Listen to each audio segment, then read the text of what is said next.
Meron akong gagawin, isang charger ng DeWalt na DCB107. Ito po ay 120 volts na plug-in sa 220 at lumubo yung kanyang capacitor. Ito at hindi ko pa alam kung may nasira sa kanyang primary. So na-check ko yung fuse, yung diode ay okay naman. Ito yung diode tsaka yung fuse. Tapos yung mga capacitor, ang nakita ko lang talaga ay yung filter. Ngayon, ang gagawin ko dito ay papalitan ko lang yung filter. Dahil tiningnan ko sa Google yung kanyang specs dito ng MOSFET ay ito ay 500 volts din. So, yung capacitor sana ito lang yung sira. Wala akong varistor at thermistor.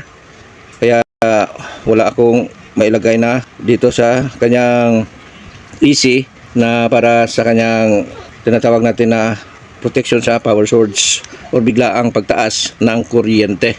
So dito ibabalik natin itong kanyang MOSFET dito at i-check natin kung meron siyang output. Gagamitan ko ito ng ating series bulb or test bulb para po kung sakali na mag short circuit ay walang madadamay.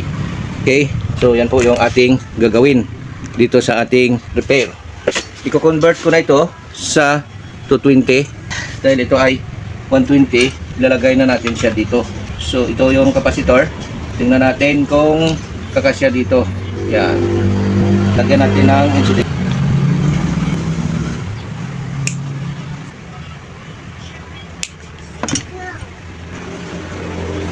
Pinahiga ko lang po yung capacitor kasi malaki. Yan o, ang laking agwat. So di ito nakatayo. Ito naman ay ating paigain kasi babangga siya dito sa kanyang kaha. Yan ang ating gagawin. Hihinang ko na po. Natanggal yung ating panghinang. Hintay tayo saglit. So naibalik ko na yung kanyang MOSFET, yung power regulator. At nalagay ko na rin yung capacitor. Pinahiga ko lang ito, dalawa. Kasi ang laki ng diferensya. Ito yung nasira or yung original niya ito. So hindi siya pwedeng patayuin gaya ng dito. Pinahiga ko na lang siya para po hindi siya umangat para tumama sa takip. Ngayon ito na, i-plug in ko lang ito, ikabit ko lang sa ating series bulb. Tuloy natin mga lods. So ito na po na nasabi ko kanina na naikabit ko na yung capacitor at na-check ko na yung mga ibang parts sa primary, yung diode, yung fuse ay okay. Ngayon, i-plug in ko na po sa ating series bulb at titingnan natin kung may pumapasok na voltahe mula dito. Itong ating series bulb, iilaw ito kung merong short circuit. Sana wala. Okay, pero kahit na hindi natin gagamitan dito, wala naman talagang short circuit kasi bago ko yan papalitan ng capacitor ay tine-check ko kung merong short circuit. Dahil nga hindi pumutok yung kanyang EC input fuse ay ibig sabihin walang short circuit. So lumubo lang talaga yung capacitor at sa palagay ko ay nabunot naman kaagad ng may-ari kasi hindi pa po pumutok yung capacitor. Lumubo pa lang po. So, ibig sabihin ay nabunot naman din kaagad. Nakalimutan lang na ito ay 120 at na-plug in sa 220. Ngayon, dahil napalitan ko na ng dalawang bagong capacitor na 22 microfarad ang kanyang capacitance at 200 volts, kaya siya lulubo kasi 220 volts yung ating source dito sa Pilipinas. Kaya yung ating capacitor, dahil ang kanyang voltahe na pwedeng tanggapin at kayang tanggapin ay hanggang 200 lang, kaya siya lulubo kasi sumubra po sa kanyang kailangan. At bakit na pwedeng i-convert or i-gawing to 20 kahit na wala tayong i-modify kung di pinalitan lang natin ng mataas na voltahe yung kanyang capacitor? Dahil po yung ating MOSFET or power regulator ay hanggang 500 volts ang kanyang pwedeng i-absorb or pwedeng makayanan. Kaya natin ginawa na palitan ng kapasitor dahil sa kaya ng ating MOSFET. At ito naman ay switching power supply. At kung ilan po yung output ng ating chopper, ito, ang output ng chopper ay yan po yung lalabas dito dahil po ito ay regulated. At ito ay meron naman siyang feedback na kung ilan yung palabasin dito ay siya yung magko-control dito sa kanyang feedback.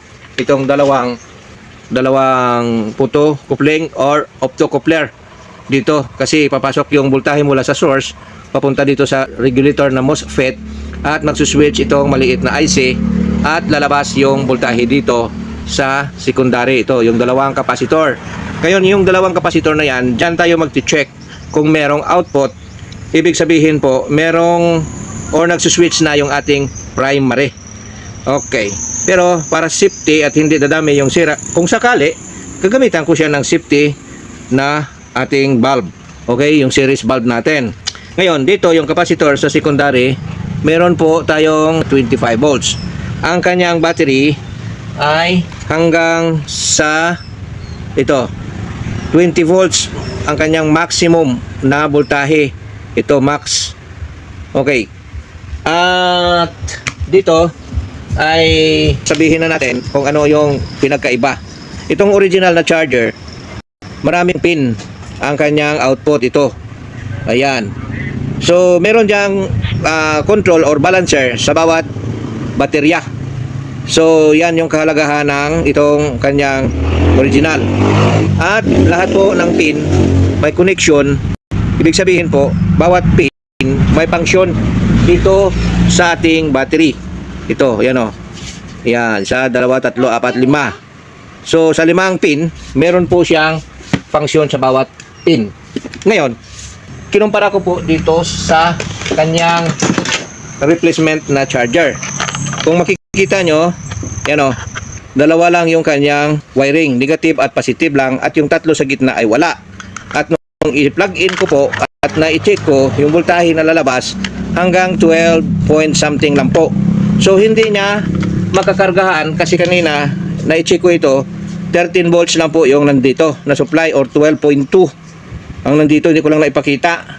So ibig sabihin hanggang doon lang kasi 12 volts lang yung nilalabas na ito compared doon sa ating original. Ipapakita ko sa inyo yung kanyang ilalabas. Okay, ito. Yan, kunin muna natin ito at ito muna yung ating i-charge or i-plug in. Okay, i-plug in natin. Ayan, umilaw yung kulay green kung makikita nyo. Tapos kung i-check natin dito sa wiring na dalawa, meron lang po tayong 13.5. Ayan o, 13.5. Ibig sabihin, yung 13.5 na yan, yan lang po yung mailalagay niya dito sa ating baterya. So, hindi niya kayang punuin hanggang 20 volts dahil yun lang yung output ng kanyang replacement na charger. Kaya nga, naisipan ng may-ari na ipagawa at nag-request na gawin ng 220 volts para hindi na nila makalimutan. So, nasabi ko na ngayon yung pinagkaiba ng replacement at ng original. Okay, so yan yung pinagkaiba. Yung ating replacement ay maximum lang na 13.5 volts. So, hindi niya mapupuno itong 20 volts na laman ng baterya. Okay, yan po. At pag ginamit, siyempre, lubat ka agad kahit bago pa yung baterya. Ngayon, dito, yung ating original ay napalitan ko na. Nasasabi ko na, kapasitor lang na dalawa yung pinalitan. Yung paulit-ulit ko na sabihin na yung 22 na 200 volts. Dalawa, pinalitan ko ng 22 na 450 volts. Wala akong ibang inilagay. Wala akong minodify. Kung inyong makikita, ayan, wala. Original niya, pinalitan ko lang itong kapasitor. Pinataasan lang ng voltahe. Pero ganun pa rin yung kanyang capacitance. Kasi nga, gusto ko sana isa lang yung ikakabit ko. Yung 22 na dalawa, bumili ako ng 47 na 450. Kaso, napakalaki. Ayan o. Pwede naman siguro ito mailagay. Pero, babangga siya. Kaya ito na naisipan ko dalawa. So, bumili ako ng isa na malaki at dalawa para sigurado na hindi ako pabalik-balik sa bayan kung magkamali sa aking binili. So, dito, ipa-plug in na natin. At titingnan natin 12 volts.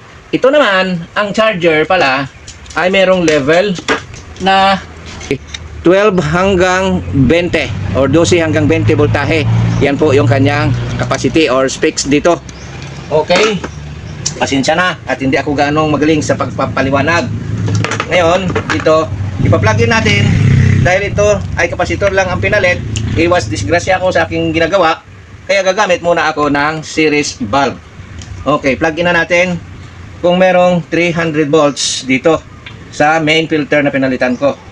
Ito ay 315 or 300, basta meron din 300 may gate na voltahe. Okay, tingnan nyo lang dito sa ating tester. I-plug in natin. Ayan, meron 313. Titingnan natin ngayon at hindi pumutok. Titingnan natin ngayon dito sa secondary, dito sa dalawang filter, kung merong voltahe. Ayan. Okay. Tutok natin sa negative at positive. Meron siyang 12.2. I-plug in natin. 12.2. Okay. Paano niya mapuno ang 20 volts na 12.2 lang yung supply? Dahil 25 volts yung kanyang capacitor, ibig sabihin, tataas yan kung may load kasi meron pang secondary na mga switches dito. Ang isang IC dyan para sa ilaw na kung puno na, mag-iiba ang kulay. At kung hindi pa puno, magsuswitch itong isa para po gumana yung ibang mga pin. Yan po yung aking pagkaintindi dito sa aking ginagawa. So dahil meron tayong nabasang 13 or 12.2 volts, titingnan natin dito sa dalawang pin kung merong output. Kagaya dito kanina merong output kaagad, pero hanggang doon lang. Ito titingnan natin kung merong output. Plug in natin. Kung makikita nyo dyan, hindi umiilaw. Ayan o, hindi umiilaw. Ibig sabihin, pag walang baterya, hindi iilaw, parang walang power. Okay, iwan ko lang kung ganyan. Tapos, i-check natin dito, ulitin natin sa capacitor kung merong voltahe. Ayan, merong 12.2. Sa kanyang output, titingnan natin, wala. Okay, wala. Ibig sabihin, walang voltahe na lalabas. Okay? So, subukan natin na lagyan ng baterya. Okay? Ilagay natin itong kanyang battery. Ayan, umilaw, nagbi-blink. Okay, i-plug in natin. I-plug in natin dito sa ating kailangan makita itong ilaw at itong plug, itong kanyang ang ating outlet. Plug in natin. Ayan. Umilaw yung pula, nagbi-blink. Ayan, nagbi-blink. Tingnan natin kung merong output na. Okay, basahin lang natin. Ayan o.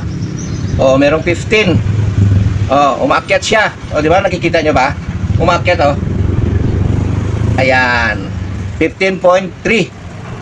At titingnan natin yung kanina yung 12.2 kung umakyat ba or tumataas. Ayan oh, merong 15. 16. Ayan. So, ibig sabihin po na kumakarga na siya. At kung ilan yung laman ng baterya, yan po yung voltahe na naindyan. So, ibig sabihin, hindi ma-overcharge yung ating battery pack.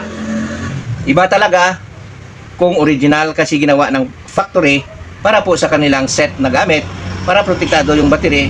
Kaya kung minsan gumagawa tayo ng mga DIY na charger na hindi naman naayon sa kanyang kailangan, kaya nasisira kagad yung battery. Iba talaga yung original. Ayan o, umakyat 16 point. Ayan, patuloy yung pag-akyat. Ngayon, bunutin natin.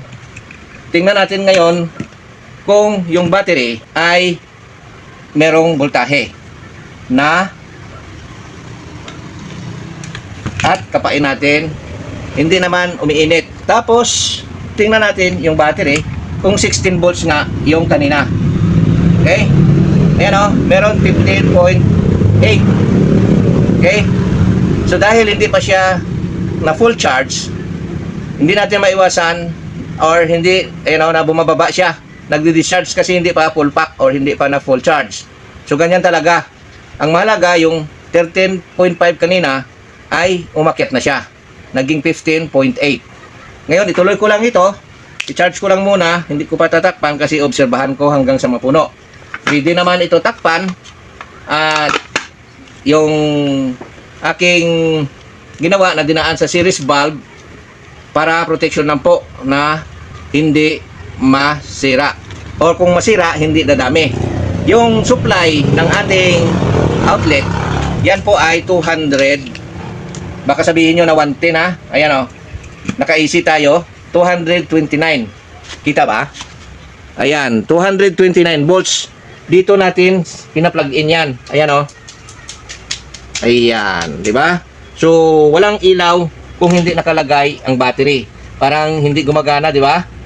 Iwan ko lang kung ganyan yung kanyang function or ang operation. Wala akong charger dito or manual para malaman. So, ayan. Nakaganyan siya lang ang posisyon kasi mumonitorin ko ng tester mamaya kung yung voltahe mapuno, kung tumataas yung 25 volts na capacitor na lumalabas ng 15. So, i-monitor ko pa. Ang mahalaga po ay na ipakita ko sa inyo na yung 120 volts capacitor lang yung nilagay nila para doon sa kanilang lugar.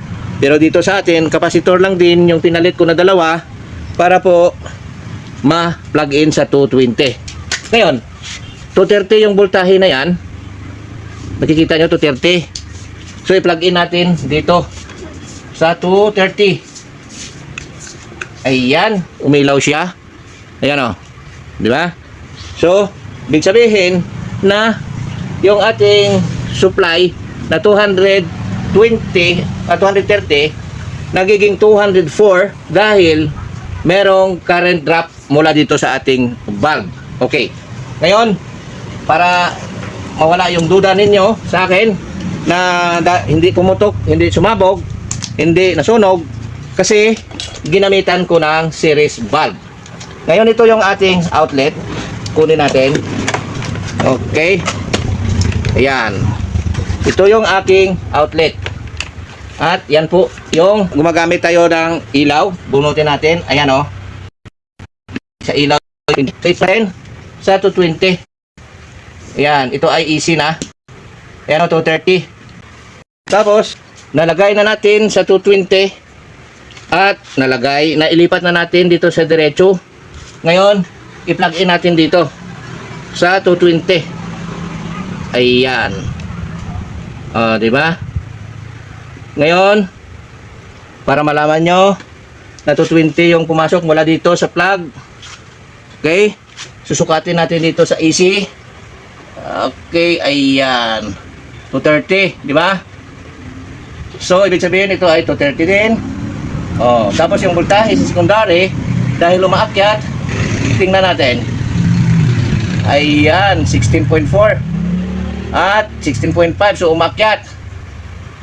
At dito sa output sa capacitor na dalawa may 17.6.